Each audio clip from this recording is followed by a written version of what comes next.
Bienvenue au Pandémonium, l'antre de la magie, de la spiritualité, du mystère et de la communication animale. Pandémonium, ton nouveau podcast à écouter sans modération. Bienvenue au Pandémonium. Je suis ravie de vous accueillir. Je vous invite à vous installer confortablement, à éteindre la lumière pour les plus courageux et on y va. Alors tout d'abord, je voulais vous raconter deux petites histoires. Une qui concerne une légende sur un endroit que j'ai arpenté pendant très longtemps et le deuxième que j'ai visité et qui m'a valu quelques sensations assez particulières mais qui est aussi très intéressante à visiter. Bref, pour ceux qui me connaissent, vous savez que j'ai grandi et je suis née à Paris. Oui, Paris, magnifique ville-lumière. On a beau porter ce nom de ville-lumière, il y a quand même énormément d'endroits assez sombres, d'histoires assez creepy, et elle a quand même pas mal de légendes qui sont assez sympas pour ceux qui aiment bien ce type d'histoire. J'ai envie de vous partager du coup une petite légende. Alors, j'avoue que j'avais trouvé cette légende sur un des forums il y a fort longtemps. À l'époque, il y avait encore des forums sur le net. Malheureusement, j'ai essayé désespérément de retrouver un site ou un forum qui en parle afin de pouvoir vous partager le lien, mais j'en ai pas trouvé. Tout d'abord, je vais vous emmener à l'endroit qui s'appelle la Fontaine des Innocents, place Joachim du Bellay. Et avant tout aussi, une petite dédicace à NJ, on dit d'où, et la LAF, je pense que ça va vous rappeler plein de souvenirs. Je vous raconterai l'histoire de cette fontaine, comment elle a été construite, d'où elle vient, juste après.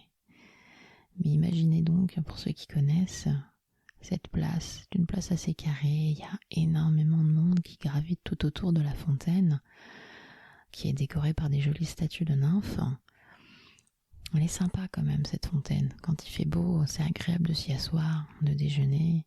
Moi j'y ai retrouvé énormément d'amis, et plein de gens que je ne connaissais pas à l'époque, c'était le point de repère pour ceux qui connaissent un peu Paris. À l'époque, c'était le point de repère de toute la culture, entre guillemets, les goths, les punks, les métalleux, bon, tous ceux qui ont fait leur crise d'ado s'habillent en noir et qui maintenant ne le sont plus, et les vrais goths aussi, quand même, comme moi, on y a traîné, faut se l'avouer. Donc imaginez, c'est un endroit super vivant, c'est super sympa, vous aimez y traîner, donc vous y allez souvent, vous retrouvez vos potes et tout. Et imaginez par contre cette même fontaine, un soir, une nuit. Alors Paris peut être bruyant, mais Paris peut être aussi extrêmement calme parfois. Et ouais, vous êtes là, vous attendez quelqu'un, peut-être un pote pour vous rejoindre, pour vous récupérer d'une soirée, et vous dites, point de rendez-vous normal, la Fontaine des Innocents. Donc vous asseyez tranquillement, puis en fait, il n'y a presque plus personne. Paris semble un petit peu vidé de ses occupants, là, tout de suite, à l'instant. Mais bon, en tant que bon Parisien, on a l'habitude, on n'a pas peur. Du coup, vous entendez une petite voix, petit pleur. Vous croyez qu'il y a un enfant pas très loin? Vous regardez autour, vous voyez rien, mais vous entendez de plus en plus ce pleur. Ce petit cri, ce petit gémissement, comme une complainte.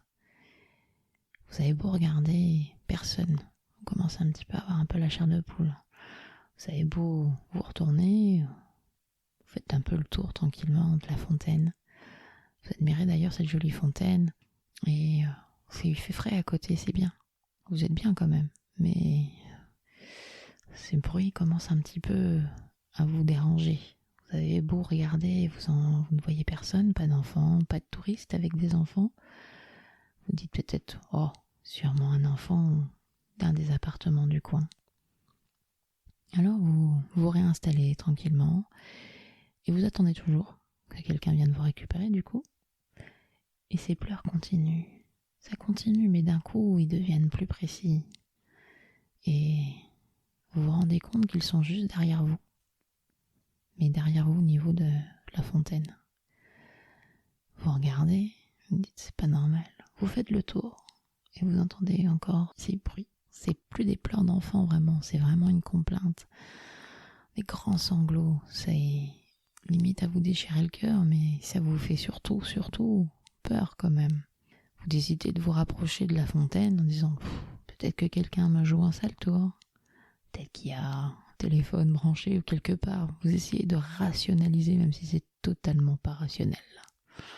Bref, vous vous rapprochez de cette fameuse fontaine et malgré tout, avec le peu de lumière qu'il y a tout autour de cette place, vous vous rendez compte que la couleur de l'eau a changé.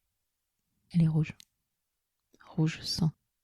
La fontaine semble saigner totalement et les pleurs semblent venir de ses entrailles. Des cris, des pleurs, vraiment des complaintes, des gémissements. C'est pas quelqu'un qui hurle parce qu'il a peur.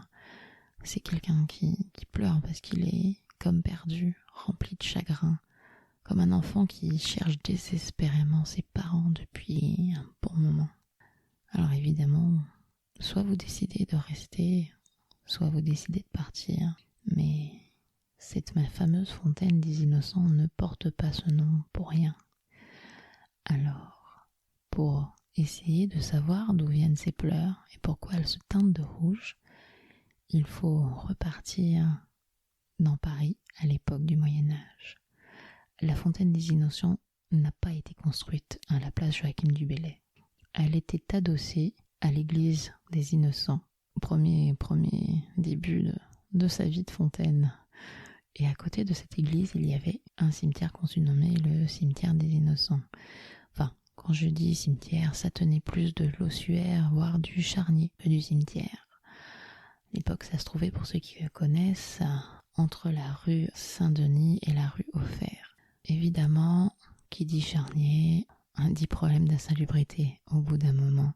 Donc cette fontaine, quand même, a gardé en elle pas mal de cris et de pleurs, on va dire. Et lorsque des gros soucis se sont vus arriver suite à un amoncellement de cadavres, on va dire, faut imaginer que les caves alentours commençaient à sointer, voire certains murs s'écroulaient sous l'effet des corps en putréfaction. Charmant, n'est-ce pas? Certaines tavernes ont vu leurs caves où ils entreposaient le vin se faire littéralement envahir par des corps et des ossements. La décision a donc été prise de déplacer tout ce petit monde, enfin ce qu'il en restait, autre part, afin de redonner un petit peu vie à l'endroit. Donc tous ces petits corps ont été déplacés au fameux ossuaire qu'on connaît maintenant, les catacombes, n'est-ce pas? Et l'église, au fil des ans, a malheureusement été détruite et est restée la fontaine des Innocents, qui au début s'appelait tout simplement la fontaine des nymphes, car elle a des nymphes qui l'ornent. Et la fontaine des nymphes a dû déménager, car la place sur laquelle elle avait été légèrement décalée était devenue une place de marché et elle n'était plus vraiment désirée là-bas, la pauvre. Donc cette magnifique fontaine a été définitivement déplacée, place Joachim du Bellay, là où vous êtes exactement. Et elle a été un petit peu changée au niveau architecture et elle a l'aspect qu'on lui connaît maintenant. Donc elle a quand même un passif assez lourd. Elle a quand même dû entendre et voir pas mal de choses. Et on dit du coup que cette fontaine a gardé en elle la mémoire des enfants morts lors d'une épidémie sur Paris, la mémoire de ces enfants qui ont été déplacés et séparés de leurs parents et qui cherchent désespérément à les retrouver. N'oublions pas qu'il y a eu des milliers et des milliers de corps qui ont été déplacés et éparpillés sur tout Paris au niveau des souterrains, donc dans les fameuses catacombes. Donc cette fontaine est donc le dernier repère pour certaines âmes errantes et elles s'y sont rattachées et apparemment peut-être refusent-elles d'y partir ou n'ont-elles trouvé personne pour les aider à retrouver leur famille et pouvoir se reposer jusqu'à la fin des temps. Donc voilà, la prochaine fois que vous traverserez cette place-là, Joachim du Bellay, que vous irez jeter un coup d'œil à la fontaine, pensez un petit peu à cette histoire. Si vous avez le courage, asseyez-vous en soirée, lors d'une soirée assez calme, peut-être que vous entendrez les pleurs. Je vous invite à ne pas y avoir peur, car je ne pense pas qu'elles soient malveillantes, ces âmes. Elles ont peut-être juste besoin d'un peu de réconfort, alors pourquoi pas ne pas y déposer quelque chose ou de laisser une petite pensée, une petite prière à toutes ces âmes. Et quand vous croiserez la fontaine des Innocents, vous aurez désormais une petite pensée pour eux et qui sait, ça va peut-être leur apporter un petit réconfort. Voilà. Alors moi, cette fontaine, je la connais beaucoup. J'y ai traîné souvent, mais à part une attirance particulière pour cet endroit-là, non, j'ai jamais entendu de pleurs. Mais je dois avouer que si ça avait été le cas, j'aurais absolument pas su quoi faire, mais je ne serais sûrement pas restée. Hein, soyons honnêtes, on n'est pas forcément courageux, surtout à cet âge-là. Je vais avoir une vingtaine d'années quand je traînais souvent là-bas. Donc voilà, donc je vous invite quand même à vous y rendre en journée. Hein. Je vous invite à vous y rendre. Si vous y allez, n'hésitez pas à m'envoyer des photos ou un petit message en pensant à moi et dites-moi ce que vous avez ressenti ou tout simplement ce que vous pensez de cette magnifique fontaine. Alors je pense qu'elle est là actuellement en rénovation. C'était le projet en 2023, il y avait même une pétition qui circulait à ce sujet-là. Donc pour mes amis parisiens et parisiennes, n'hésitez pas à me tenir au courant. Et du coup, ça nous amène logiquement sur les routes des catacombes. Et ouais, je vais aussi vous parler, du coup je vais profiter de ça pour vous parler des catacombes. Alors, petite mise en situation sur les catacombes. Il faut dire que, en parlant du cimetière des Innocents, le fameux cimetière des Innocents, donc ossuaire des Innocents, qui n'existe plus, sa construction, entre guillemets, remonte au 5e siècle. Un petit moment. Hein. Alors, c'était au retour de ce qu'on appelait la Notre-Dame des Bois. C'était aussi un culte mérovingien. Alors, donc c'est déjà aussi, tout cela vient aussi d'un endroit qui est quand même assez chargé. Donc ce fameux cimetière se situait pas très loin de la rue Saint-Denis et de la rue de la Ferronnerie et de la rue de la Lingerie. Il faut savoir que ce cimetière a reçu plus d'une dizaine de générations de Parisiens, sans compter les cadavres qu'on évacuait de l'Hôtel-Dieu et de la morgue. Et c'était l'un des plus grands cimetières de Paris. Mais comme je vous ai dit tout à l'heure, l'entassement de tous ces corps, au bout d'un moment, même si les fosses faisaient plus de 10 mètres de profondeur, ça a fini par causer des problèmes d'insalubrité et même outre le fait que les murs se sont écroulés et que certains murs sointaient, il était de notoriété publique que les vins des tavernes qui jouxtaient le cimetière tournaient en moins d'une semaine, qu'ils se transformaient en vinaigre et que l'eau des puits était tout simplement impropre. Sans parler des odeurs et de tout ce qui s'ensuit. Alors forcément, on a dû trouver une solution rapide et surtout viable dans le temps. Et qu'a-t-on fait ? On a décidé de déplacer tout ce petit monde vers les catacombes. Alors, il ne faut pas oublier que Paris est quand même parcouru d'anciennes carrières souterraines. Et c'est à peu près, on va dire, 300 km d'anciennes carrières. Donc Paris est véritablement un joli gruyère. Décision a été prise de détruire le cimetière des Innocents et de déplacer tout ce monde là-bas. Alors, on a commencé vers le XVIIIe siècle et je crois que tout a été transféré à peu près d'après ce qui est marqué au niveau des dates, jusqu'en 1861. Donc ouais, ça a pris quand même pas mal de temps.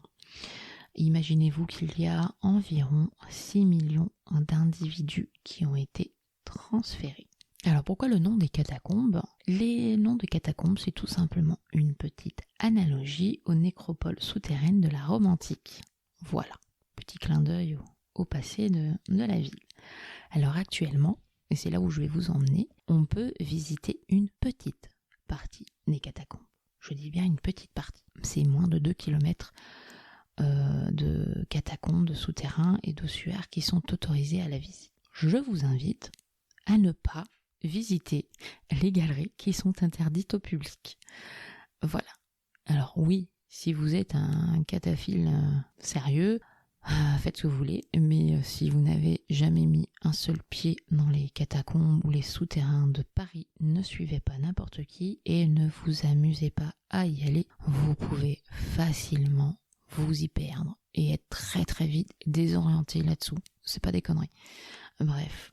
Donc nous, on va y aller tranquillement, hein, là où c'est autorisé, là où il y a de la lumière et où il y a l'entrée et la sortie. Alors, donc ouais, imaginez donc énormément de corps, d'ossuaires, donc d'os qui sont entassés les uns sur les autres. Et du coup, tout Paris est un énorme cimetière. Voilà, vous y penserez aussi quand vous commencerez à marcher dans Paris. Donc, on se retrouve à l'entrée des catacombes pour pouvoir aller visiter, et surtout je vais vous parler un petit peu de ma visite qui m'a laissé un petit souvenir assez particulier, assez dérangeant. On est devant l'entrée des catacombes et donc situé à place d'Enfer Rochereau. Donc je vous invite également, si vous visitez Paris, n'hésitez pas à aller faire un tour, sauf si vous avez peur des crânes, c'est pas la peine. Donc évidemment, avant, moi quand j'y suis allée, ça avait déjà changé à l'époque. Alors au tout début, les catacombes étaient donc accessibles et on pouvait visiter les galeries, enfin la fameuse galerie. Et malheureusement, il y a eu énormément de soucis et de vols. Oui, je pense que pour tous ceux qui connaissent un peu l'univers des cabinets de curiosité et tout ce genre de petites décorations assez sympas, on aime bien tout ce qui est crâne, etc. Et l'idée d'avoir un crâne humain, pour certains, était une véritable obsession, et quoi de plus facile que dans les catacombes. Alors évidemment, à l'époque, bien avant que moi j'y suis allée, on pouvait facilement choper un pauvre petit crâne, l'emmener dans son sac et ressortir ni vu ni connu. Et il y a eu aussi pas mal de dégradations, ouais. Oui, je sais, les gens sont totalement cons et stupides. D'ailleurs, petite réflexion, je vous rappelle qu'il est interdit de posséder des ossements humains, sauf avec certificat issu souvent c'est des universités de médecine où il y a une traçabilité. Voilà. Donc on fait pas n'importe quoi. Merci. Mais d'un côté, je vais vous dire une chose, je peux comprendre certaines personnes qui sont reparties avec un crâne. Alors effectivement, maintenant quand on visite, il y a des vitres tout autour, donc on ne peut pas tendre la main et choper un crâne, un tibia ou toute autre partie de quelqu'un et se barrer avec. Notamment, il y a aussi des vigiles et c'est quand même largement surveillé, il y a des caméras, bref, on peut plus faire n'importe quoi et c'est tout à fait compréhensible. Personnellement, quand j'y suis allée, à part être une fanat de tout cet univers, j'étais absolument pas dans l'occulte. Je regardais ça d'un œil extérieur extrêmement attiré, mais moi personnellement, je refusais de pratiquer, de m'y intéresser, ou enfin de m'y impliquer moi-même humainement, on va dire. Donc j'arrive au niveau des catacombes, on paye l'entrée, évidemment on est regardé de haut en bas par les vigiles, les gens, parce qu'on n'est pas les seuls gothiques qui vont rentrer dedans et que du coup on a mauvaise réputation et on est un petit peu plus surveillé que les autres. Ça peut se comprendre même si c'est extrêmement désagréable. Et je suis rentrée dedans. Et déjà on a un message sympathique à l'entrée des catacombes avec ce message à l'entrée donc « Arrête, c'est ici l'empire de la mort ». Et du coup, en se baladant, il y a énormément d'ossements à perte de vue et plein de crânes, énormément. Et il y a quelque chose qui m'a déstabilisée durant toute la visite. Je n'en ai jamais parlé et je ne l'ai pas montré pendant ma visite. Alors non, je n'ai pas entendu des gens me toucher, m'attraper le bras ou me parler.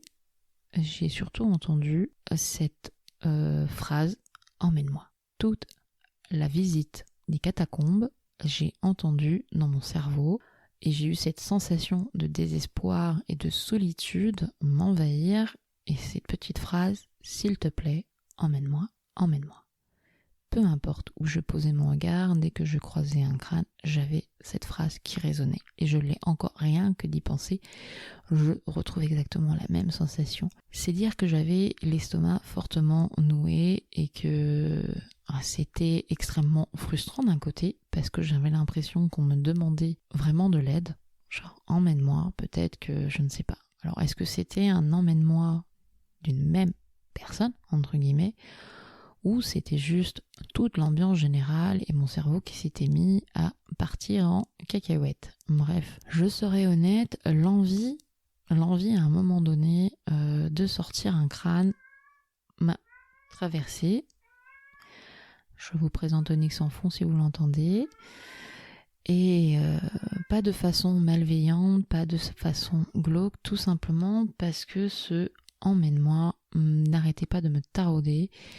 Et cette sensation d'être seule depuis longtemps, vraiment un sentiment de solitude assez malaisant mais extrêmement triste. Donc voilà, donc j'ai traversé tous les catacombes. Alors est-ce qu'on peut dire que c'est magnifique ? Je pense que certains vont trouver ça totalement glauque ou déplacé, mais ça reste quand même un endroit magnifique et extrêmement chargé si vous êtes quelqu'un de très sensible. Alors je vous invite à y visiter. Je vous invite surtout à ne pas faire des photos complètement débiles et à y aller quand même avec un certain respect. N'oubliez pas que ce sont des personnes qui sont là. Des personnes qui n'ont pas le droit au même respect que l'on retrouve au niveau des cimetières. Personne ne va passer poser des fleurs, voilà. C'est juste, ils sont juste entassés les uns sur les autres, et qu'il y a des âmes là-dedans qui ont un passé, qui ont des histoires, qui ont des vécus, et que même si il y a énormément de gens qui passent pour voir, etc., c'est de la curiosité, et ça n'empêche pas que voilà. Et allez-y en pensant à tout ça. C'est vrai que j'y suis allée et c'était assez étrange entre le fait d'entendre tout le temps ce « emmène-moi ». Je m'imaginais des gens ou je voyais des gens, je ne sais pas, de différentes années, d'époques. Il y a aussi des gens qui sont morts d'épidémie et autres, donc c'est quand même un berceau de souffrance, mine de rien. Et personnellement, j'ai une croyance, c'est qu'il ne faut jamais déplacer quelqu'un. Enfin, il ne faut jamais déplacer une sépulture.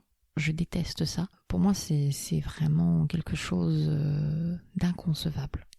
Malheureusement, ça a dû être fait pour des raisons qui étaient tout à fait saines et logiques.